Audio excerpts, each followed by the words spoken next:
32வது சங்கீதம் முதல் 5 வசனங்களை யாராவது ஒருவர் வாசிக்கலாம். சங்கீதம் 32 முதல் 5 வசனங்கள்.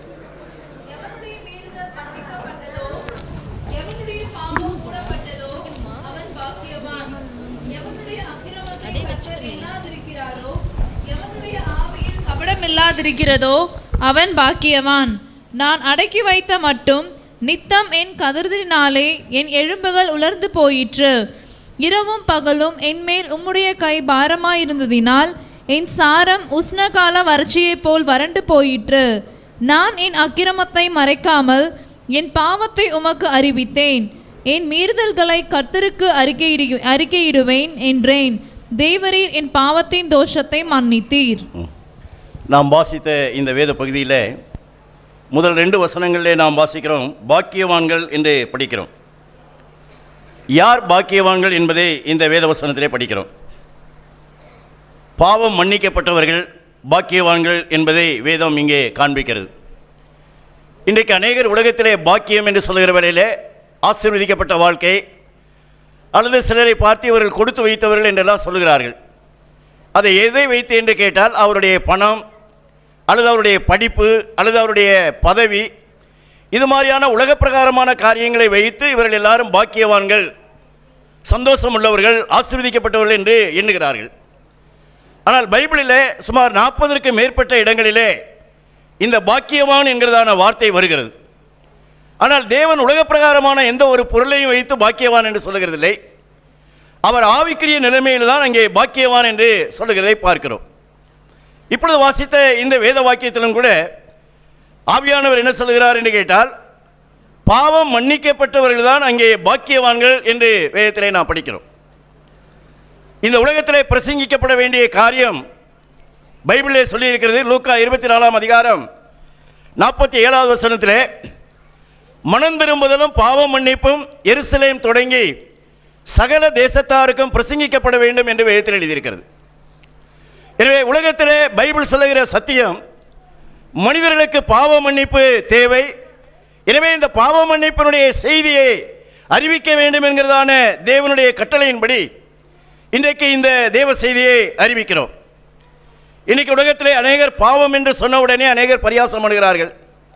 எப்பொழுது பார்த்தாலும் பாவம் பாவம் என்று சொல்லுகிறீர்களே என்று பைபிளில் எழுதியிருக்கிறது. நீதிமொழிகள் 14ஆம் அதிகாரம் 9வது வசனத்திலே மூடர் பாவத்தை குறித்து பரியாசம் பண்ணுகிறார்கள் என்று எழுதியிருக்கிறது. எனவே உலகத்திலே பாவம் இருக்கிறது என்பதை யாருமே மறுக்க முடியாத உண்மை, சத்தியம். இன்றைக்கு தினசரி பேப்பரிலே நாம் படிக்கிற வேளையிலே உலகம் முழுவதிலும் கொலை, கொள்ளை, தீவிரவாதம், வன்கொடுமை, அந்த மாதிரியாக மரணம், இது மாதிரியான அநேக காரியங்களை தினந்தோறும் படிக்கிறோம் எல்லா நாடுகளிலும். அப்போ இது எதை காண்பிக்கிறது என்று கேட்டால், இந்த சம்பவங்கள் எல்லாம் பாவத்திற்கு ஒரு அடையாளமாக இருக்கிறது. ஆகையினாலே உலகம் முழுவதிலும் அங்கே பாவத்தினுடைய செயல்பாடுகள் இருக்கிறதை நாம் பார்க்கிறோம். அடுத்து மனிதர்கள் பாவியா பாவி இல்லையா என்பதற்கு நம்முடைய மனசாட்சியே சொல்லும். நீங்கள் கொஞ்சம் நேரம் உட்கார்ந்து உங்களுடைய மனசாட்சியிலே நீங்கள் யார் என்று கேட்பீர்கள் என்று சொன்னால், மனசாட்சி சொல்லும் நாம் யார் என்று கேட்டால் குற்றவாளிகள், நாம் பாவிகள் என்று அங்கே சொல்ல முடியும். பைபிளில் எழுதியிருக்கிறது. ரோமர் எழுதின நிருபம் 2வது அதிகாரம் 15வது வசனத்திலே வாசிக்கிற வேளையில் இவ்விதமாக எழுதப்பட்டிருக்கிறது. ரோமர் எழுதின நிருபம் 2வது அதிகாரம் 15வது வசனத்திலே எழுதியிருக்கிறது, அவருடைய மனசாட்சியும் கூட சாட்சியிடுகிறதுனாலும் குற்றம் உண்டு குற்றம் இல்லை என்று அவருடைய சிந்தனைகள் ஒன்றை ஒன்று என்ன செய்கிறது, தீர்க்கிறது என்று வாசிக்கிறோம். போதும், நம்முடைய மனசாட்சி அங்கே சொல்லுகிறது நாம் யார் என்று கேட்டால் குற்றம் உள்ளவர்கள் என்று, குற்றம் இல்லாதவர்கள் என்று நம்முடைய மனசாட்சி சொல்லும். மனிதர்கள் எல்லாருக்குள்ளும் ஒரு குற்றவாளி கூண்டு இருக்கிறது, அல்லது ஒரு சாட்சி கூண்டு இருக்கிறது. அது என்ன என்று கேட்டால் நம்முடைய மனசாட்சி. ஆண்டவராக இயேசு கிறிஸ்து இந்த உலகத்திலே வாழ்ந்த காலத்தில் யோவான் சுவிசேஷம் 8வது அதிகாரத்தில் எழுதியிருக்கிறது. இயேசு கிறிஸ்துவிடத்திலே ஒரு உபசாரத்தில் ஈடுபட்ட ஒரு பெண்ணை பிடித்து கொண்டு வந்தார்கள். அப்பொழுது அநேகர் சொன்னார்கள், இவர்கள் பழைய ஏற்பாட்டு பிரமாணத்தின்படி இந்த உபசாரம் செய்த இந்த ஸ்திரியை கல்லெறிந்து கொள்ள வேண்டும் என்று ஒரு பெரிய திரள் கூட்டம் வந்து சொன்னார்கள். அப்பொழுது ஆண்டவராக இயேசு கிறிஸ்து சொன்னார், நீங்கள் இவளை கல்லெறிந்து கொள்ள வேண்டியது நியாயம்தான். ஆனால் இப்பொழுது இவள் பாவி, இவள் குற்றவாளி, இவள் தண்டனைக்குரியவர்கள் என்று நீங்கள் சொல்லுகிறீர்கள். அது சரிதான். ஆனால் இப்பொழுது இந்த கூட்டத்தில் நிற்கிற உங்களிலே பாவம் இல்லாதவன் முதலாவது அவள் மேல் கல்லெறிய கடவன் என்று இயேசு கிறிஸ்து சொன்னார்.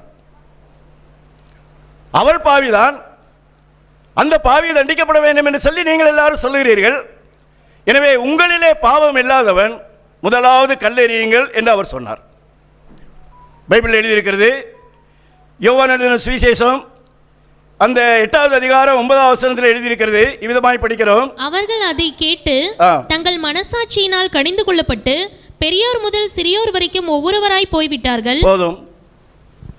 பாவம் இல்லாதவன் கல்லெறிய கடவன் என்று அவர் சொன்னார். அது 7வது வசனத்திலே படிக்கிறோம். 9வது வசனத்திலே தங்கள் மனசாட்சியினாலே கடிந்து கொள்ளப்பட்டு, இயேசுநாதர் யாரையும் பார்த்து சொல்லலை, அதான் அவருக்கு தெரியும். கூட்டத்தில் நிற்கிறவன் யார் உபசாரக்காரன், யார் கொள்ளையடிச்சவன், யார் திருடன், யார் ஏமாத்துகிறவன், எவன் போதைப் பொருளுக்கு அடிமையாக இருக்கிறான் என்கிற எல்லா காரியமும் மனிதனுடைய பாவ நிலைமைகள் ஆண்டவருக்கு தெரியும். ஆனால் ஆண்டவர் யாருடைய பாவத்தையும் சுட்டி காண்பிக்கவில்லை.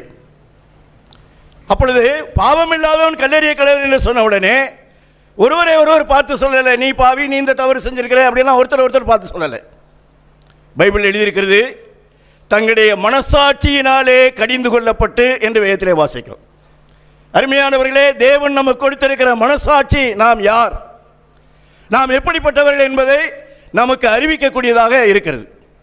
அதில் வாசிக்கிறோம், பெரியோர் முதல் சிறியோர் வரைக்கும் ஒவ்வொருவராய் போய்விட்டார்கள்.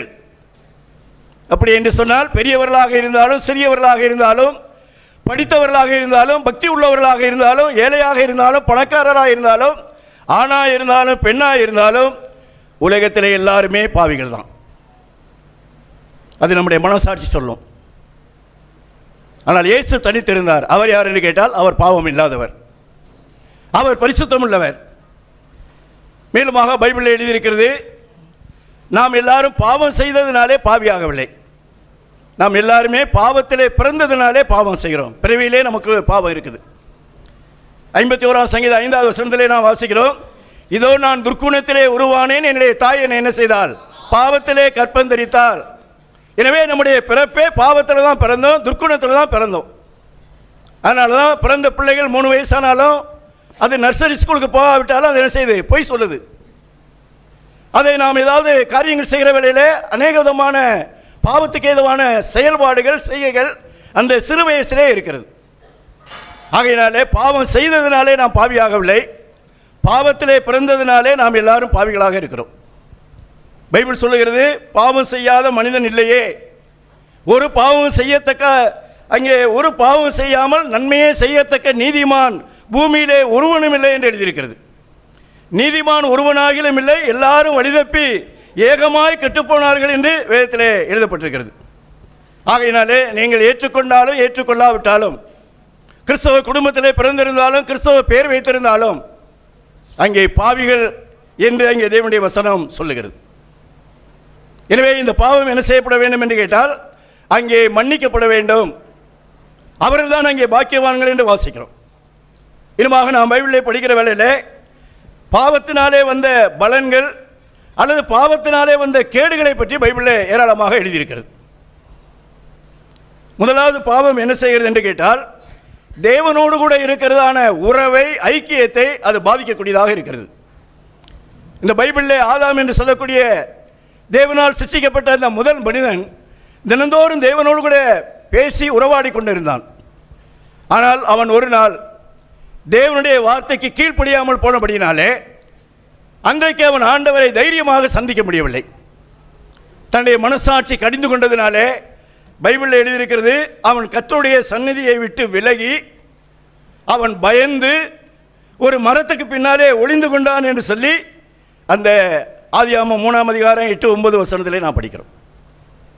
எனவே பாவம் என்ன செய்கிறது என்று கேட்டால் தேவனோடு கூட இருக்கிறதான ஐக்கியத்தையும் உறவையும் முறிக்கக்கூடியதாக இருக்கிறது. ஏசாயா 59வது அதிகாரம் 2வது வசனத்தை வாசிக்கிறோம், நம்முடைய அக்கிரமமும் நம்முடைய பாவமும் தேவனுக்கு நமக்கு நடுவாக என்ன செய்கிறது, பிரிவினை உண்டாக்குகிறது என்று தேவனுடைய வசனத்திலே நாம் வாசிக்கிறோம். தேவாலயத்திலே ஜெபம் பண்ண வந்த அந்த ஆயக்காரன் என்று சொல்லுகிற மனுஷன் தூரத்திலே நின்றான் என்று எழுதியிருக்கிறது. தன்னுடைய கண்களை வானத்துக்கு நேராக அவன் ஏறெடுக்க துணியவில்லை என்று எழுதியிருக்கிறது. அவன் தன்னுடைய மார்பிலே அடித்துக் கொண்டான். தேவனே, பாவியாகிய என்மேல் கிருபையாயிரும் என்று சொன்னதாக பைபிள் எழுதியிருக்கிறது. எனவே பாவம் தேவனோடு கூட ஐக்கியப்பட முடியாதபடிக்கு, தேவனோடு கூட உறவு கொள்ள முடியாதபடிக்கு அது என்ன செய்கிறது என்று கேட்டால், நம்மை தூரமாக்குகிறது, நம்மை விளக்குகிறது என்று வேதத்திலே வாசிக்கிறோம். ஒரு மனிதன் தேவனை விட்டு பிரிந்து அல்லது தேவன் இல்லாமல் இந்த உலகத்தில் யாருமே வாழ முடியாது. பைபிளில் நீங்கள் படிப்பீர்கள் என்று சொன்னால், லூக்கா எழுதின சுவிசேஷம் 15வது அதிகாரத்தில் எழுதியிருக்கிறது. ஒரு தகப்பனாருக்கு 2 மகன்கள் இருந்தார்கள். அதில் இளையவன் என்ன செய்தான் என்று கேட்டால், தகப்பனாருடைய ஐக்கியம் உறவு வேண்டாம், ஆனால் தகப்பனாருடைய சொத்து வேணும். அதனால் அப்பாட்ட கேட்டான், ஆஸ்தியில் எனக்கு வரக்கூடியதான அந்த பங்கை எனக்கு பிரித்து தாரும் என்று சொல்லி அவன் கேட்டான். தகப்பனார் எவ்வளோ சொல்லி அவன் கீழ்ப்படியாதனாலே தகப்பனார் என்ன செய்தார் என்று கேட்டால் அவனுக்கு பிரித்து கொடுத்தார். இன்றைக்கு உலகத்தில் அநேகர் ஆண்டவராகிய இயேசு கிறிஸ்து வேண்டாம், உண்மையுள்ள தேவன், ஜீவனுள்ள தேவன் வேண்டாம், ஆனால் அவர் கொடுத்த பொருட்களை எல்லாம் இன்றைக்கு நாம் என்ன செய்கிறோம் என்று கேட்டால் அனுபவிக்கிறோம். எனவே அந்த மகன் என்ன செய்தான் என்று கேட்டால், அந்த தன்னுடைய சொத்துக்களை வாங்கி கொண்டு அவன் தூர தேசத்துக்கு போனான். அவன் தேவனை விட்டு விலகி போனதினாலே அல்லது தகப்பனுடைய உறவை முறித்து கொண்டு போனதினாலே அவன் கொண்டு போன சொத்துக்களை எல்லாம் அவன் அழித்து போட்டான். அவன் துன்மார்க்கமாய் ஜீவனம் பண்ணினான் என்று எழுதியிருக்கிறது. அடுத்து அங்கே எழுதியிருக்கிறது, அவன் பன்றி மேய்க்கிற வேலைக்கு போனான் என்று எழுதியிருக்கிறது. டவுனில் பிள்ளைகளை நீ நல்லா படிக்கிறியா இல்லையா மாடு மேய்க்க போறியான்னு கேட்பாங்க. அப்படியாவது அந்த பையன் ரோசப்பட்டு படிப்பாங்கிறதுக்காக. ஆனால் இங்கே என்ன வாசிக்கிறோம் என்று கேட்டால், அவன் பன்றி மேய்க்க போனான். அடுத்து அவன் அந்த பன்றிக்கு கூட அந்த எஜமான் என்ன செய்தானா, நிறைய தவிடு போட்டானா. ஆனால் இவனுக்கு என்ன செய்யறேன்னு கேட்டீங்கன்னா, அவன் அந்த பன்றிக்கு போடுகிற அந்த தவிட்டுனாலே தன்னுடைய வயிறை நிரப்ப ஆசையாக இருந்தான் என்று எழுதியிருக்கிறது. பிரியாணி கேட்கல, மட்டன் சாப்பாடு கேட்கல, இந்த பன்னி திங்கிறதான இந்த தவிடு கூட எனக்கு வயிறு நிறையா கொடுத்தா போதும் அப்படின்னு அவன் கேட்டான். பைபிள் எழுதியிருக்கிறது, லூக்கா 15ஆம் அதிகாரம் 16ஆம் வசனத்தில் எழுதியிருக்கிறது, ஒருவனும் என்ன செய்யவில்லை, அதை அவனுக்கு என்ன செய்யவில்லை, கொடுக்கவில்லை. தேவனுடைய அனுகிரகமும் தேவனுடைய ஆசீர்வாதமும் நின்று போனால் தவிடு ரொம்ப விலை மலிஞ்சதுதான், விலை குறைவானதுதான், இறக்கப்பட்டு எவனும் 1 கிலோ கூட வாங்கி கொடுக்கல. ஒருவனாகிலும் கொடுக்கவில்லை என்று வேதத்தில் எழுதியிருக்கிறது. தெய்வத்தை விட்டு விலகி தெய்வத்துக்கு தூரமாய் போய் வாழ்க்கையிலே வாழ்ந்துடலாம் என்று ஒரு நாளும் நினைக்க வேண்டாம். தெய்வத்தை விட்டு விலகி போகிறது எவ்வளவு கீழான நிலைமைக்கு மனிதனை கொண்டு போகிறது என்பதை அந்த இளைய மகனுடைய வரலாறு சொல்லுகிறது. பன்றிக்கு கூட கிடைக்கிற தவிடு கிடைக்காதபடிக்கு இழி நிலைமைக்கு பாவம், கீழ்ப்படியாமை, தகப்பனுடைய உறவை விட்டு போகிற காரியம் மனிதனை கீழாக கொண்டு போகிறது என்பதற்கு அது எடுத்துக்காட்டாக இருக்கிறது. அடுத்து பாவம் என்ன செய்கிறது என்று கேட்டால், நம்முடைய சமுதாய வாழ்க்கையை அல்லது பொது வாழ்க்கையை அது பாதிக்கக்கூடியதாக இருக்கிறது. பைபிள் எழுதியிருக்கிறது, அங்கே பாவம் நீதிமொழிகள் 14:34 எழுதியிருக்கிறது, பாவமோ எந்த ஜனத்துக்கும் இகழ்ச்சி என்று எழுதியிருக்கிறது. இன்றைக்கு போலீஸ் ஸ்டேஷனில் இருந்து கோர்ட்டுக்கு சிலரை கூட்டிக் கொண்டு போகிறார்கள். நல்ல படித்தவர்கள், பதவியில் இருக்கிறவர்கள், உயர்ந்த அந்தஸ்தில் இருக்கிறவர்கள் எல்லாரும் அவர்கள் தவறு செய்து அவர்களை போலீஸ் ஸ்டேஷனுக்கோ அல்லது ஸ்டேஷனில் இருந்து கோர்ட்டுக்கோ அல்லது கோர்ட்டில் இருந்து ஜெயிலுக்கு கூட்டு போயிடுற வேலையில் அவங்க தலையில் ஒரு துண்டை போட்டு முடிக்கிறாங்க. யாரும் நிமிர்ந்து நடந்து போகிறதில்லை. பாவம் எந்த ஜனத்துக்கும் இகழ்ச்சி. வாழ்க்கையில் பாவம் இருக்கிற சமயத்தில் எந்த மனுஷனும் தைரியமாக தலை நிமிர்ந்து என்ன செய்ய முடியாது, நடக்க முடியாது. பாவத்தினுடைய பலன் மனிதனுக்கு என்ன செய்கிறது, இகழ்ச்சியை கொண்டு வருகிறது. எனவே பொது வாழ்க்கையில், சமுதாய வாழ்க்கையில் அதை என்ன செய்கிறது என்று கேட்டால், நம்முடைய பாவம் அந்த மாதிரியாக வெளி காண்பிக்கக்கூடியதாக இருக்கிறது. அடுத்து பாவம் என்ன செய்கிறது என்று கேட்டால், தேவனுடைய சமாதானத்தை கெடுக்கிறது. இன்றைக்கு பாவத்தினாலே, பாவ வாழ்க்கையினாலே அநேகருடைய வாழ்க்கையில் என்ன இல்லைன்னு கேட்டிங்கன்னா, அமைதி இல்லை, சமாதானம் இல்லை, நிம்மதி இல்லாத ஒரு நிலைமையில் ஒரு அலசடிப்பட்ட வாழ்க்கை என்ன செய்கிறார்கள் என்று கேட்டால் அநேகர் வாழ்ந்து கொண்டு இருக்கிறார்கள். பாவம் செய்கிறதனுடைய பலாபலன்களை பாருங்கள். இன்னுமாக பாவம் என்ன செய்கிறது என்று கேட்டால் மனிதனுடைய சரீரத்தை பாதிக்கிறது. 38ஆம் சங்கீதத்தில் நீங்கள் படிக்கிற வேளையில் 3வது வசனத்திலே என் பாவத்தினாலே என் எலும்புகளிலே சௌக்கியமில்லை என்று எழுதியிருக்கிறது. 5வது வசனத்திலே என்னுடைய புண்கள் அழுகி நாற்றம் எடுத்தது என்று எழுதியிருக்கிறது. 6வது வசனத்திலே நான் வேதனைப்பட்டு நாள்தோறும் அந்த மாதிரியாக துக்கப்பட்டு திரிகிறேன். தங்கள் அக்கிரமங்களினாலே நோய் கொண்டு மனிதர்கள் ஒடுங்கி போகிறார்கள் என்று எழுதியிருக்கிறது. பாவத்தினால எய்ட்ஸ் நோய், அதுக்கு மருந்தே கிடையாது, சாவுதான். ஆகையினால இன்றைக்கு மனிதனுடைய வாழ்க்கையில் இந்த பாவம் என்ன செய்கிறது என்று கேட்டால் சமுதாய வாழ்க்கையையும் தன்னுடைய சொந்த சரீரத்தையும் அது கெடுக்கக்கூடியதாக இருக்கிறது. அதுபோல இந்த பாவம் என்ன செய்கிறது, மனிதனுடைய வாழ்க்கையில் அந்த நம்பிக்கையை எடுத்து போட்டு மனிதனை அடிமைப்படுத்துகிறது. பாவத்தினாலே சொத்தை இழந்தவர்கள் அநேகர், பாவத்தினாலே உத்தியோகத்தை இழந்தவர்கள் அநேகர், பாவத்தினாலே குடும்பத்தை சீரழித்து தெருவிலே நிற்கிறவர்கள் அநேகர், அவமானத்தை தாங்க முடியாமல் அல்லது தாங்கள் செய்த பாவத்தினாலே இன்றைக்கு பக்தி உள்ளவர்களும் படித்தவர்களும் சிறைச்சாலையில் இருக்கிறார்கள். காரணம் என்ன? மனிதனுடைய பாவம். எனவே பாவத்தினுடைய பலனை அங்கே பைபிளிலும் இன்றைக்கு உலகத்தில் நாம் பார்க்கிறோம். அடுத்து பாவத்தினாலே மனிதன் என்ன செய்கிறான்? ஒரு குற்ற மனசாட்சி, அந்த குற்ற உணர்வு தாங்க முடியாமல் அநேகர் தற்கொலை கூட செய்கிறார்கள். தற்கொலைக்கு காரணம் என்ன? பீஸ் ஆஃப் மைண்ட் இல்லை. பணம் இருக்குது, சொத்து இருக்குது, படிப்பு இருக்குது, ஏராளமான தொண்டர்கள் இருக்கிறார்கள், ரசிகர்கள் இருக்கிறார்கள். ஆனால் இன்றைக்கி உலகத்தில் அநேக தற்கொலை செய்கிறதுக்கு, தூக்கு போட்டு சாவதற்கு காரணம் என்னவென்று கேட்டால் அவருடைய பாவம், அவருடைய குற்ற மனசாட்சி அவருடைய வாதிக்குது. இவ்வளவு தவறு செய்து விட்டோம், வாழ்க்கையில் அமைதி இல்லை, நிம்மதி இல்லை. ஆகையினாலே உலக பிரகாரமான எந்த பொருட்களும் மனிதனுக்கு பாவத்திலிருந்து நிம்மதியும் விடுதலையும் என்ன செய்ய முடியாது என்று கேட்டால் கொடுக்க முடியாது. இந்த பைபிளில் ஒரு ராஜாவை பற்றி எழுதியிருக்கிறது. 1 ராஜாக்களுடைய புத்தகம் 16வது அதிகாரம் 18-19 வசனத்தை நாம் வாசிக்கலாம். 1 ராஜாக்கள் 16வது அதிகாரம் 18-19.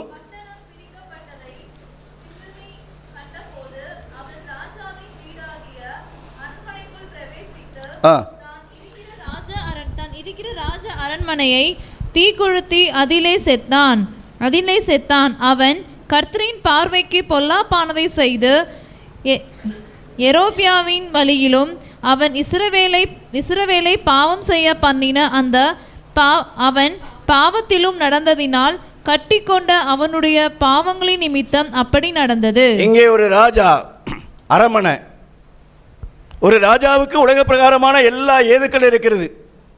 ஒரு அரண்மனையில் தான் அவன் வாழுகிறான். ஆனால் அந்த அரண்மனையிலே அவன் தீக்கொளித்து என்ன செய்தான் என்று கேட்டால் செத்து போயிட்டான். அவன் செத்து போனதுக்கான காரணத்தை பைபிள் சொல்லுகிறது. கர்த்தருடைய பார்வைக்கு பொல்லாப்பானதை செய்தான், அவன் பாவத்திலே நடந்தான், அவன் கட்டிக்கொண்ட பாவத்தின் நிமித்தம் செத்தான் என்று எழுதியிருக்கிறது. பாவம் ஒரு நாள் உங்களை வாழ வைக்காது. பாவம் உங்களுடைய வாழ்க்கையை அந்த மாதிரியாக சாகடிக்கும் அல்லது தற்கொலை செய்து கொள்ளும்படியாக உங்களை என்ன செய்யும்? அந்த மாதிரியாக தூண்டும். பைபிளில் எழுதியிருக்கிறது, தன் வஸ்திரம் வேகாமல் எவனாவது நெருப்பு தழலை தன்னுடைய மடியிலே வைத்துக் கொள்ளக்கூடுமோ என்று வேதம் கேட்கிறது. நெருப்பு தழலை நீங்கள் உங்களுடைய மடியில் வச்சீங்கன்னா என்ன செய்யும்? அது உங்களை சுட்டு பொசிக்கணும். அதே மாதிரி தான் பாவமும். பாவம் நம்முடைய வாழ்க்கையிலே ஆசீர்வாதத்தையும் அனுகிரகத்தையும் அது கொண்டு வராது. எனவே உலகத்திலே நாம் எல்லாரும் பாவிகள். எனவே பாவம் நமக்கு என்ன செய்கிறது என்பதை அங்கே தேவனுடைய வசனத்திலே படிக்கிறோம். அப்படி என்று சொன்னால் இந்த பாவத்திலிருந்து நாம் மன்னிக்கப்படுவதற்கு என்ன செய்ய வேண்டும்? பாவம் யாருக்கு விரோதமானது என்று கேட்டால் பைபிள் எழுதியிருக்கிறது, பாவம் தேவனுக்கு விரோதமானது. அப்ப தேவனுக்கு விரோதமான பாவத்தை மனிதர்கள் யாரும் மன்னிக்க முடியாது. தேவனுக்கு விரோதமான பாவத்தை தேவன் தான் மன்னிக்க முடியும். ஆகையினால்தான் ஆண்டவராகிய இயேசு கிறிஸ்து பரலோகத்தில் இருந்த தெய்வம் இந்த பூமியிலே அவர் என்ன செய்தார் என்று கேட்டால் அவர் மனிதனாக வந்தார். தேவன் பாவியை நேசிக்கிறார், அவர் பாவத்தை வெறுக்கிறார். தேவன் பாவத்தை வெறுக்கக்கூடியவராக இருக்கிறார், ஆனால் பாவம் செய்த எல்லா மனிதர்களையும் அவர் நேசிக்கக்கூடியவராக இருக்கிறார். பாவம் செய்கிற மனிதன் தானே சாக வேண்டும் என்று தற்கொலைக்கு போகிறான். பாவம் செய்கிற மனிதனை குடும்பத்தில் இருக்கிறவர்கள் என்ன நினைக்கிறார்கள்? இவன் செய்கிற பாவம் அல்லது இவனுடைய திருட்டுத்தனம், இவனுடைய குடி, இதெல்லாம் பார்த்துட்டு இவனுடைய துன்மார்க்கமான வாழ்க்கையை பார்த்து நமக்கு ரொம்ப அவமானமாக இருக்கிறது. இவன் செத்தா பரவாயில்லை, இவன் செத்தா நம்முடைய குடும்பத்துக்கு ஒரு நல்லது என்று சொல்லி மனிதர்கள் நினைக்கிறார்கள். ஆனால் ஆண்டவர் யாரும் சாகணும்னு விரும்பலை. துன்மார்க்கன் தன்னுடைய துன்மார்க்கத்திலே சாகிறது எனக்கு எவ்வளவேனும் பிரியமோ என்று தேவன் கேட்கிறார். மனிதன் பாவத்திலே சாகிறது தெய்வத்துக்கு விருப்பம் கிடையாது. துன்மார்க்கம் செய்தவர்கள், பாவம் செய்தவர்கள் சாகணும் என்று சொல்லி நீதி சொல்லுகிறது மற்றவர்கள் சொல்லுகிறார்கள். ஆனால் தெய்வம் நேசிக்கிறார், பாவத்தை வெறுக்கிறார். பாவம் செய்கிற ஒவ்வொரு மனிதனையும் அவர் என்ன செய்கிறார் என்று கேட்டால் நேசிக்கிறார். ஆண்டவராக இயேசு கிறிஸ்து இந்த உலகத்துக்கு வந்த பிரதானமான நோக்கம் பைபிள் எழுதியிருக்கிறது. அவருக்கு இயேசு என்று பெயரிடுவாயாக. அவர் தமது ஜனங்களின் பாவங்களை நீக்கி ரட்சிப்பார். ரட்சிப்பார் என்று சொன்னால் பாவத்திலிருந்து விடுதலை செய்வார், பாவ வாழ்க்கையிலிருந்து காப்பாற்றுவார், பாவ ஜீவியத்திலிருந்து மனிதனை தப்புவிப்பார். அதான் ரட்சிப்பு என்கிற வார்த்தைக்கு அர்த்தம். அவர் இரட்சகர் என்று சொன்னால் மனிதனை பாவத்திலிருந்து விடுவிக்கிறவர், பாவத்திலிருந்து தப்புவிக்கிறவர், பாவத்திலிருந்து காப்பாற்றுகிறவர். ஆண்டவராகிய இயேசு கிறிஸ்து பாவம் செய்த மனிதனை அழிப்பதற்காக அல்ல, அவனை காப்பாற்றுவதற்காக வந்தார். மனிதன் செய்த பாவத்துக்காக, மனிதன் செய்த பாவத்தை அவன் மேலே அவர் சுமத்தவில்லை. பைபிள் எழுதியிருக்கிறது, இதோ உலகத்தின் பாவத்தை சுமந்து இருக்கிற தேவ ஆட்டுக்குட்டி நாம் செய்த பாவத்தை நம்மளே தலைமையிலே சுமத்தி நம்மை சாகடிக்காத தெய்வம். மனுக்குலத்தினுடைய பாவத்தை, ஒவ்வொருவருடைய பாவத்தையும் அவர் தன்மேல் ஏற்றுக்கொண்டார். அநீதி உள்ளவர்களாகிய நமக்கு பதிலாக அவர் நீதி உள்ளவராக நம்முடைய பாவத்தின் நிமித்தம் சிலுவையிலே பாடுபட்டார். நாம் பாவங்களுக்கு செத்து நீதிக்கு பிழைக்க வேண்டும் என்பதற்காக இயேசு கிறிஸ்து தாமே தமது சரீரத்திலே நம்முடைய பாவங்களை சிலுவையின் மேல் அவர் சுமந்தார். தம்மை தாமே பலியிடுகிறதுனாலே பாவங்களை நீக்கும் பொருட்டாக இந்த கடைசி காலத்திலே அவர் வந்தார். அருமையானவர்களே, ஆண்டவராகிய இயேசு கிறிஸ்து எதற்காக இந்த உலகத்திலே வந்தார் என்று கேட்டால், பாவியான மனிதனை அவர் நேசித்தார். பாவியான மனிதனை அந்த மாதிரியாக தண்டிக்காதபடி அவனை காப்பாற்ற வேண்டும், ரட்சிக்க வேண்டும் என்பதற்காக கல்வாரி சிலுவையிலே வானத்துக்கும் பூமிக்கு நடுவாக தன்னுடைய சொந்த உயிரை கொடுத்தார். இன்றைக்கு உலகத்திலே அநேகருடைய உயிரை பக்தி என்கிற பெயரிலே வாங்கப்படுகிறது. ஆனால் நம்முடைய உயிரை வாங்காதபடிக்கு தன்னுடைய உயிரையே சிலுவையிலே தானமாய் கொடுத்த தெய்வம் தான் ஆண்டவராகிய இயேசு கிறிஸ்து. அவர் கல்வாரி சிலுவையிலே தன்னுடைய குற்றமில்லாத மாசற்ற அந்த விலையேறப்பட்ட இரத்தத்தை நமக்காக சிந்தினார். கிறிஸ்துவானவர் வேத வாக்கியங்களின்படி நமது பாவங்களுக்காக மரித்து வேத வாக்கியங்களின்படி அடக்கம் செய்யப்பட்ட அவர் 3வது நாளிலே உயிரோடு கூட எழுந்து அவர் இன்றைக்கு ஜீவிக்கிறார். ஆண்டவராகிய இயேசு கிறிஸ்து அவர் சிலுவையிலே சிந்தின இரத்தம் பைபிள் எழுதியிருக்கிறது. இயேசு கிறிஸ்துவினுடைய இரத்தம் சகல பாவங்களை நீக்கி நம்ம என்ன செய்யும்? சுத்திகரிக்கும். அருமையான சகோதரனே, சகோதரியே, தேவ சமூகத்தில் அமர்ந்திருக்கிற பிள்ளைகளே, உங்களுடைய பாவம் மன்னிக்கப்பட வேண்டும் என்று சொன்னால் அது இயேசு கிறிஸ்துவினுடைய இரத்தத்தினால் தான் முடியும். காளை வெள்ளாட்டு கடா இவங்களுடைய இரத்தம் பாவங்களை நிவர்த்தி செய்யாதே என்று எழுதியிருக்கிறது. எனவே கிறிஸ்துவனுடைய இரத்தம் மாத்திரமே மனிதனுடைய பாவங்களை மன்னிக்கக்கூடியதாக, பாவத்தை நிவர்த்தி செய்யக்கூடியதாக இருக்கிறது. இயேசு கிறிஸ்துவினுடைய இரத்தம் சகல பாவங்களை, 1-2 பாவங்களை மாத்திரம் இல்லை, எத்தனை கோடி பாவம் செஞ்சிருந்தாலும் 10 பைசா கூட செலவு பண்ண வேண்டாம். ஆண்டவராகிய இயேசு கிறிஸ்துவே, நான் ஒரு பாவி, என்மேல் வர வேண்டிய அந்த பாவ தண்டனையை நீர் ஏற்றுக்கொண்டீர், எனக்காக நீர் சிலுவையிலே மரித்தீர், நீ சிலுவையிலே சிந்தின அந்த இரத்தத்தினுடைய புண்ணியத்தினாலே எனக்கு பாவ நிவர்த்தி, பாவ விமோசனம், பாவ விடுதலை உண்டு என்று விசுவாசிக்கிறேன் என்று சொல்வீர்கள் என்று சொன்னால் ஆண்டவர் உங்களை ஏற்றுக்கொண்டு உங்களுடைய பாவத்தை அவர் மன்னிப்பார். இந்த உலகத்தில் மன்னிக்கப்பட வேண்டிய ஒரே காரியம் நம்முடைய பாவம்தான். நீங்கள் பைபிளில் படிப்பீர்கள் என்று சொன்னால், இந்த உலகத்தில் ஒரு மனுஷனை மார்க் 2வது அதிகாரத்தில் எழுதியிருக்கிறது. ஒருத்தனை கட்டில் கடையாக கிடந்தான், அவனால் எந்திரிக்க முடியலை, திமிர்வாத வியாதி. அப்போ அந்த மனிதனை இயேசு கிறிஸ்துவிடத்தில் தூக்கி கொண்டு வந்தார்கள். இயேசு கிறிஸ்து அநேகருக்கு சுகம் கொடுக்கிறார், ஆகையினால இந்த மனிதனுக்கு சுகம் கொடுப்பார் என்று சொல்லி அவனை தூக்கி கொண்டு வந்தார்கள். அப்பொழுது அந்த வீட்டில் உள்ளுக்குள்ளே அவரை முன்னால் கொண்டு போக முடியல, அந்த வீட்டினுடைய மேற்கூரையை பிரித்து உள்ளுக்குள்ளே இறக்குனாங்க. பைபிளில் எழுதியிருக்கிறது, ஆண்டவர் அந்த மனிதனை பார்த்து சொன்ன முதல் வார்த்தை, மகனே, உன் பாவங்கள் உனக்கு மன்னிக்கப்பட்டது. அப்ப மனிதனுடைய வாழ்க்கையில வியாதி, சுகம், உலக நன்மைகள் எல்லாம் இரண்டாவது. முதலாவது மனிதனுடைய பாவம் பரிகரிக்கப்பட வேண்டும், பாவம் மன்னிக்கப்பட வேண்டும், அதுதான் பாக்கியவான். பாவம் மன்னிக்கப்படாமல் உலக நன்மையும் வியாதியிலிருந்து சுகம் கிடைத்து பாவத்தில் ஜீவித்தா நரகத்துக்கு தான் போனோம். அதனால அந்த வேத வாக்கியத்தில் எழுதியிருக்கிறது, பூமியிலே பாவங்களை மன்னிக்க மனுஷகுமாரனுக்கு அதிகாரம் உண்டு. உலகத்தில் நன்மை வேண்டும் என்று சொன்னால் எங்கேயும் போங்க, எதையும் செய்யுங்க. ஆனால் பாவத்திலிருந்து மன்னிப்பு வேண்டும், பாவத்திலிருந்து விடுதலை வேண்டும், பாவதோஷம் நீங்க வேண்டும், பாவ வாழ்க்கையிலிருந்து விடுதலை வேண்டும் என்று சொன்னால் அதை மன்னிப்பதற்கு அதிகாரம் படைத்த ஒரே நபர் ஆண்டவராகிய இயேசு கிறிஸ்து தான். ஏனென்று கேட்டால் அவர்தான் மனிதனுடைய பாவத்துக்காக உயிர் கொடுத்தவர், அவர் இரத்தம் சிந்தினவர். அவர் இன்றைக்கு என்ன செய்கிறார் என்று கேட்டால் உயிரோடு கூட இருக்கிறார். பாவம் மன்னிக்கப்பட்டவர் தான் பாக்கியவான்கள். படிச்சிருக்கீங்க, நல்லது. பணம் இருக்கிறது, நல்லது. பதவி இருக்கிறது, உங்களுக்கு உலக பிரகாரமான எல்லா வசதிகளும் இருக்கிறது, சந்தோஷம். ஆனால் உங்களுடைய வாழ்க்கையிலே பாவம் மன்னிக்கப்பட்டிருக்கிறதா? இன்றைக்கு மனிதர்கள் படித்திருக்கிறார்கள், பக்தியாக இருக்கிறார்கள்.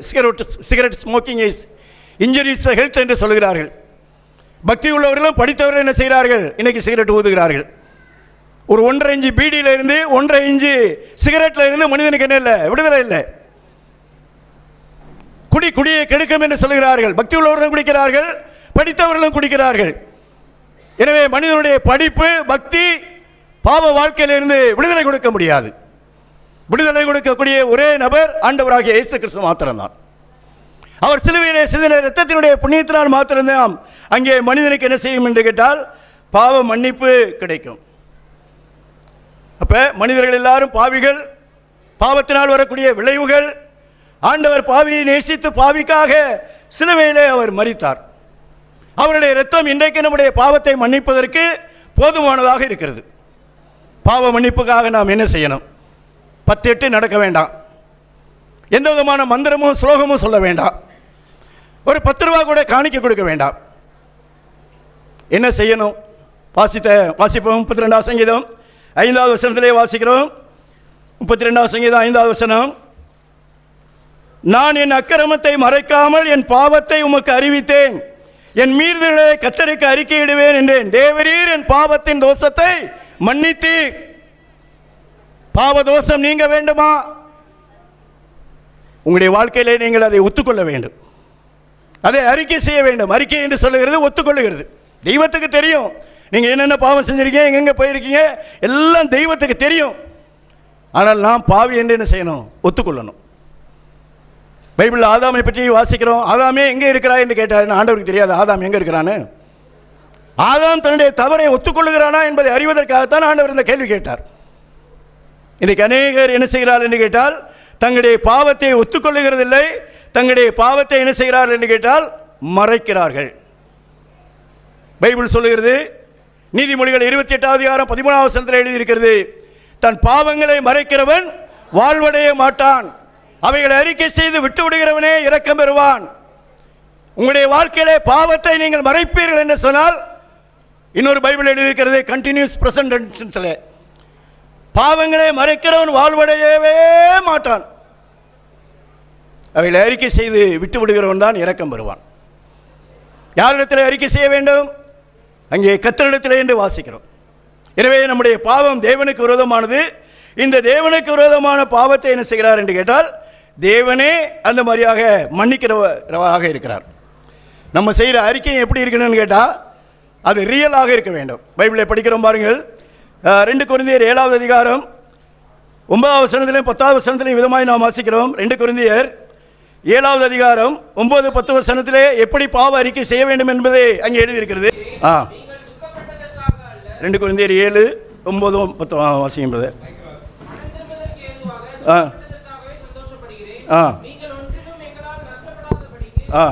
தேவனுக்கேற்ற துக்கம் அடைந்தீர்களே, தேவனுக்கேற்ற துக்கம் பின்பு மனஸ்தாபப்படுகிறதற்கு இடமில்லாமல் ரட்சிப்புக்கு ஏதுவான மனம் திரும்புதலை உண்டாக்குகிறது.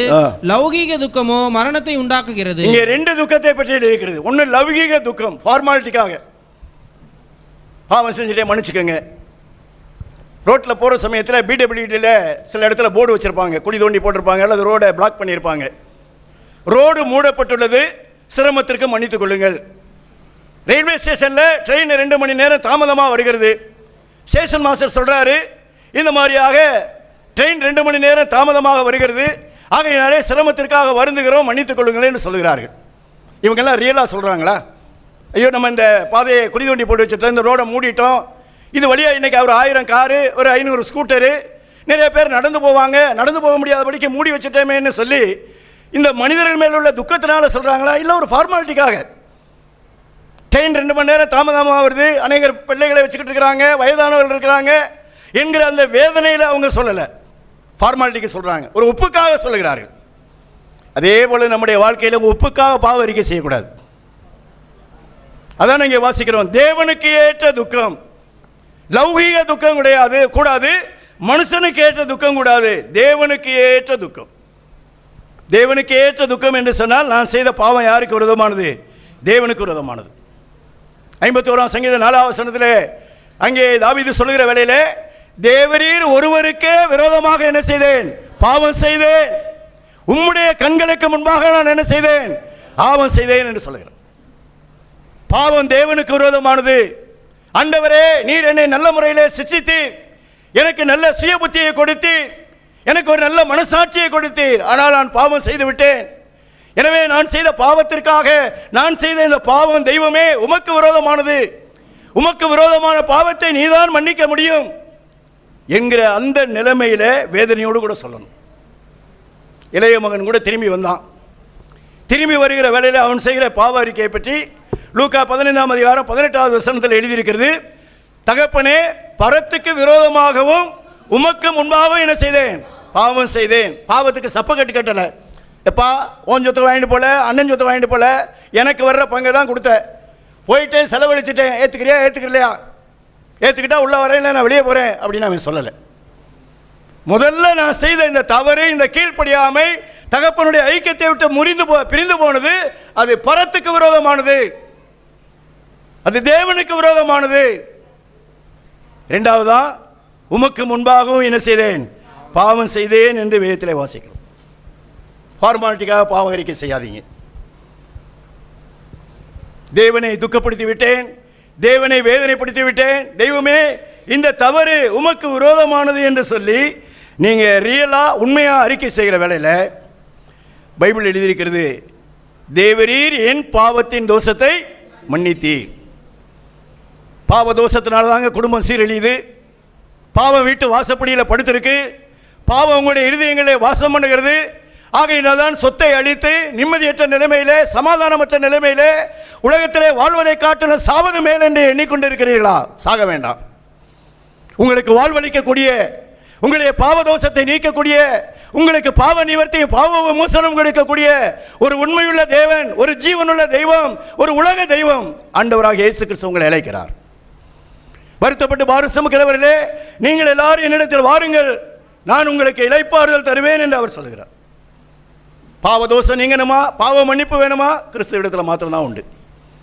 கிறிஸ்தவ சபையோ, கிறிஸ்தவ பெரியார்களோ அல்லது மற்ற யாரும் கொடுக்க முடியாது. பாவ மன்னிப்பும் பாவ நிவர்த்தியும் கொடுக்கிறவர் ஆண்டவராகிய இயேசு கிறிஸ்து மாத்திரம்தான். எவனுடைய பாவம் மன்னிக்கப்பட்டதோ அவன் பாக்கியவான். எனவே பாவம் மன்னிக்கப்பட்டவர்கள் தான் அங்கே பாக்கியவான்கள். உங்களுடைய பாவம் மன்னிக்கப்பட்டிருக்கிறதா? இன்றைக்கு உங்களுக்கு பாவ மன்னிப்பினுடைய நிச்சயம் இல்லாவிட்டால், இங்கே இருக்கிற யாருக்காவது அல்லது பிள்ளைகள் உங்களுடைய வாழ்க்கையிலே பாவ மன்னிப்பு தேவை என்று சொன்னால், ஆண்டவரே நான் ஒரு பாவி, உம்மை தவிர இந்த உலகத்தில் என்னுடைய பாவத்தை யாரும் மன்னிக்க முடியாது, என்னுடைய பாவத்துக்காக நீர் மாத்திரம்தான் உயிர் கொடுத்து இரத்தம் சிந்தினீர், அதை நான் நம்புகிறேன் என்று சொல்லி எளிய நிலைமையிலே உங்களுடைய இருதயத்திலே விசுவாசித்தால் ஆண்டவர் உங்களுடைய வாழ்க்கையிலே விளக்கேற்றுவார், உங்களுடைய பாவதோஷத்தை நீக்குவார். உலகம் கொடுக்க முடியாத, உலகம் எடுக்க முடியாதமான நிறைவான சமாதானத்தையும் சந்தோஷத்தையும் அவர் கொடுப்பார். இந்த பூமியிலே உங்களை வழிநடத்துவார். மரண நாளுக்கு பிறகு தேவனுடைய நித்திய வீட்டிலே வாழ்வதற்கு அவர் என்ன செய்வார்? அனுகிரகம் பாராட்டுவார். எல்லாம் இலவசம்தான், பைசா செலவு பண்ண வேண்டாம். இலவசமாய் அவருடைய கிருபையினாலே கிறிஸ்து இயேசுவில் உள்ள அந்த மீட்பை கொண்டு நீதிமான்களாக்க முடியும். கிருபையினாலே விசுவாசத்தை கொண்டு அங்கே ரட்சிக்கப்பட முடியும், பாவத்திலிருந்து காப்பாற்றப்பட முடியும். எனவே உங்களுடைய சன்மார்க்க கிரியைகளினாலே, உங்களுடைய நற்கிரிகளினாலே அல்லது மாத ஆசாரங்களினாலே பாவ மன்னிப்பை பெற்றுக்கொள்ள முடியாது. கிறிஸ்து ஒருவர் மாத்திரமே. எனவே அதை பைபிள் சொல்லுகிறது. அவர் பாவத்தை மன்னிக்கிறதோடு மாத்திரமல்ல, மேற்குக்கும் கிழக்குக்கு எவ்வளோ தூரமாக பாவத்தை விலக்கி விடுகிறார் என்று எழுதியிருக்கிறது. பாவத்தை மன்னித்ததோடு மாத்திரமல்ல, அதை சமுத்திரத்தினுடைய ஆழத்திலே போட்டு விடுகிறார். சமுத்திரத்தில் போட்டார்னு பைபிள் எழுதலை. சமுத்திரத்தில் போட்டால் கூட சுனாமி ஒரு பெரிய அலை வந்துருச்சுன்னா மறுபடியும் கரைக்கு வந்துடும். ஆனால் அந்த பாவம் கண்டுபிடிக்க முடியாத அளவுக்கு அவர் என்ன செய்கிறார்? சமுத்திரத்தினுடைய ஆழத்திலே போட்டு விட்டார் என்று அங்கே நான் பார்க்கிறோம். பாவம் மன்னிக்கப்பட்ட நாள் தான் பாக்கியமான நாள். என்ன என் ஆனந்தம், என்ன என் ஆனந்தம் சொல்லக்கூடாதே மன்னன் கிறிஸ்து என்னுடைய பாவத்தை எல்லாம் மன்னித்து விட்டார். இன்ப நாள், இன்ப நாள், என் பாவம் தீர்ந்த நாள் என்றெல்லாம் பக்தர்கள் தங்களுடைய வாழ்க்கையிலே பாடுகிறார்கள். பாவம் மன்னிக்கப்பட்டது தான் பாக்கியம். பாவம் மன்னிக்கப்பட்டவர்கள் தான் அங்கே ஆசீர்வதிக்கப்பட்டவர்கள் என்று வேத புத்தகத்திலே சொல்லியிருக்கிறது. எனவே இந்த பாவத்தை மன்னிக்கிறவர் ஆண்டவர் ஒருவர் மாத்திரம்தான். இன்றைக்கு எனக்கு பாவ மன்னிப்பு வேண்டாம், இயேசு கிறிஸ்து வேண்டாம், அவருடைய இரத்தம் எனக்கு தேவையில்லை என்று சொன்னால், நம்முடைய நிழல் நம்ம கூட வர்றது போல செத்ததுக்கு பிறகு நம்ம கூட வர்றது ஒரே ஒன்று தான், நம்ம பாவம். என்னாமம் 32:23 எழுதியிருக்கிறது, உங்களுடைய பாவம் உங்களை என்ன செய்யும்? தொடர்ந்து பிடிக்கும் என்று எழுதியிருக்கிறது. என்னுடைய பாவம் எனக்கு முன்பாக நிற்கிறது என்று பைபிள் எழுதியிருக்கிறது. பாவம் வாசப்படியிலே படுத்திருக்கும் என்று எழுதியிருக்கிறது. யோபு 20:11 எழுதியிருக்கிறது, எலும்புகள் என்ன செய்கிறது? பாவங்களினாலே நிறைந்திருக்கிறது என்று எழுதியிருக்கிறது. செத்ததுக்கு பிறகு இந்த உலகத்தில் நம்ம கூட வர்றது ஒன்றே ஒன்று தான், நம்முடைய பாவம். ஒருவர் சொல்லுகிறார், அந்தமும் வாழ்வும் அகத்து மட்டை. நீங்கள் உலகத்தில் இந்த சம்பாதித்த சொத்துக்கள் இதெல்லாம் வீடு வரைக்கும் தான். அதுக்கு தகுந்த மாதிரியாக மரித்து போனால் உலக பிரகாரமான உறவுகள் என்ன செய்வாங்க? சுடுகாடு வரைக்கும் வருவார்கள். செத்ததுக்கு பிறகு நம்மோடு கூட வருகிறது நம்ம செய்த பாவம், அறிக்கை செய்யாத பாவம், இயேசு கிறிஸ்துவை ஏற்றுக்கொள்ளாத அந்த பாவம் நம்ம கூட வரும். நீங்கள் இன்றைக்கி ஆண்டவரை அறிக்கை செய்து அவரிடத்தில் பாவ மன்னிப்பையும் பாவ விமோசனமும் பெறாவிட்டால் உங்களுடைய பாவம் ஒரே கட்டி என்ன செய்யப்படுகிறது என்று கேட்டால் முத்திரை போடப்படுகிறது. பைபிளில் அதெல்லாம் எழுதியிருக்கிறது. யோபு 14:14 மனிதனுடைய மீறுதல் ஒரு கட்டாக கட்டி முத்திரை போடப்பட்டிருக்கிறது. ஓசியா 12:8 எழுதியிருக்கிறது, பாவமாகிய அக்கிரமம் கண்டுபிடிக்கப்படுவதில்லை என்று மனிதர்கள் சொல்கிறார்கள். அதே ஓசியா 13:12 எழுதியிருக்கிறது, மனிதனுடைய அக்கிரமத்தை கட்டி வைத்திருக்கிறார், பாவத்தை பத்திரப்படுத்தி இருக்கிறார். என்னங்க கதை சொல்றீங்க? மனிதன் செய்த பாவத்தை தெய்வம் கட்டி வச்சிருக்கிறாரு, தெய்வம் அந்த மாதிரியாக பத்திரப்படுத்தி வைத்திருக்கிறாரு, என்ன ஊரைய மாத்துறீங்களா என்று கேட்கலாம். சேலம் டிஸ்ட்ரிக்ட் கோர்ட்டில் போய் பாருங்க. டிஸ்ட்ரிக்ட் கோர்ட்டுக்குள்ள அங்கே ஒரு அறை இருக்கிறது. அந்த அறையை ராத்திரி போகிற சமயத்தில் என்ன செய்கிறாங்க? பூட்டு போட்டு அதுக்கு முத்திரையெல்லாம் வச்சுட்டு போகிறாங்க. அங்கே ஒன்றும் தங்கம் வெள்ளி நோட்டு கட்டு கிடையாது.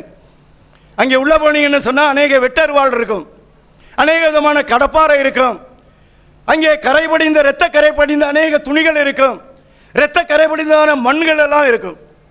நீதிபதிக்கு முன்னால, ஐயா இந்த மனுஷனை சாகடிக்கிற வேலையில் இந்த கடப்பாறை வச்சு அல்லது இந்த வெட்டர்வாளை வச்சு தான் வெட்டினா பாருங்க, இதான் அருவா. அடுத்த அந்த மனுஷன் சாகிற சமயத்தில் போட்டிருந்த சட்டை தான், அதில் எவ்வளவு இரத்தக்கரை இருக்கிறது என்று பாருங்கள். அவன் செத்த இடத்துல இந்த மாதிரியாக அந்த மண்ணில் எவ்வளவு இரத்தம் இருக்கிறது என்னெல்லாம் சொல்லி காண்பிச்சு இவன் குற்றவாளி என்று சொல்கிறார்கள். ஒரு மனிதன் செய்த பாவத்தையே இந்த அரசாங்கம் கட்டி வைத்து பத்திரப்படுத்தி கேஸ் முடிகிறதுக்கு 4 வருஷம் 5 வருஷம் 10 வருஷம் ஆனாலும் அதை வைத்திருக்கிறது உண்மையானால், நீங்கள் பாவத்தை அறிக்கை செய்யாவிட்டால் ஆண்டவர் உங்களுடைய பாவத்தை பத்திரப்படுத்துகிறார், உங்களுடைய அக்கிரமத்தை கட்டி வைக்கிறார், நியாய தீர்ப்பின் நாளிலே உங்களுடைய கண்முன்னாலே கொண்டு வந்து காண்பிப்பார். பாவம் மன்னிக்கப்பட வேண்டும், பாவ தோஷம் மன்னிக்கப்பட வேண்டும், நீ பாவத்திலிருந்து விடுதலை பெற வேண்டும் என்பதற்காக எத்தனை முறை இந்த தேவ செய்தி உனக்கு அறிவிக்கப்பட்டது. உன்னுடைய வீட்டில் எத்தனை பேர் வந்து பாவத்தை மன்னிக்கிற கிறிஸ்துவை பற்றி உனக்கு அறிவித்தார்கள்? ரேடியோவிலே, டிவியிலே, தெரு தெருவாக, கைப்பிரதிகள் மூலமாக, புஸ்தகங்கள் மூலமாக பாவம் மன்னிக்கப்பட்டது கிறிஸ்துவினாலே தான் என்று சொன்ன இந்த சாட்சிகள் எல்லாம் டிவியில் பார்க்குற மாதிரி உங்கள் கண்ணு முன்னால் வந்து நிற்கும். நரகத்துக்கு போகிற வேளையில ஒரு மனுஷன் கூட தெய்வத்தை குற்றம் சொல்ல முடியாது. ஆண்டவரே என்னை அநியாயமாக கொண்டு வந்து இந்த நரகத்திலே தள்ளிவிட்டேன் என்று சொல்ல முடியாது. நரகம் வந்து மனுஷனுக்காக நியமிக்கப்பட்டதல்ல, அது பிசாசுக்கு அவனுடைய தூதருக்கு நியமிக்கப்பட்டது. ஆகையினாலே கிறிஸ்து வேண்டாம் என்று சொன்னால் நீங்கள் பிசாசோட கூட சேர்ந்து நரகத்துக்கு தான் போகணும், நீங்கள் யாரும் நரகத்துக்கு போக வேண்டாம்.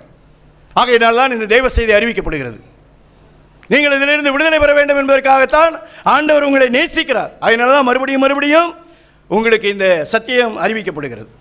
ஆகையினாலே இன்றைக்கு ஆண்டவர் அளிக்கிறதான இந்த பாவ மன்னிப்பை உங்களுடைய வாழ்க்கையிலே நிராகரிக்காமல் உங்களுடைய வாழ்க்கையிலே ஏற்றுக்கொள்ளுங்கள்.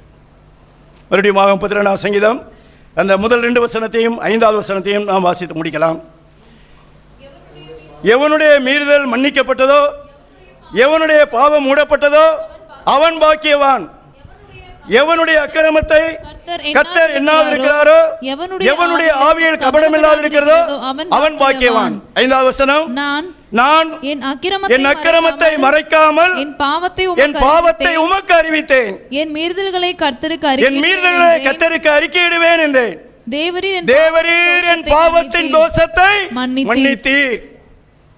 அருமையானவர்களே, பாவதோஷம் நீங்கி பாவம் மன்னிக்கப்பட்ட ஒரு பாக்கியமான வாழ்க்கை வாழ்வதற்கு தேவன் உங்களுக்கு அருள் புரிவார்.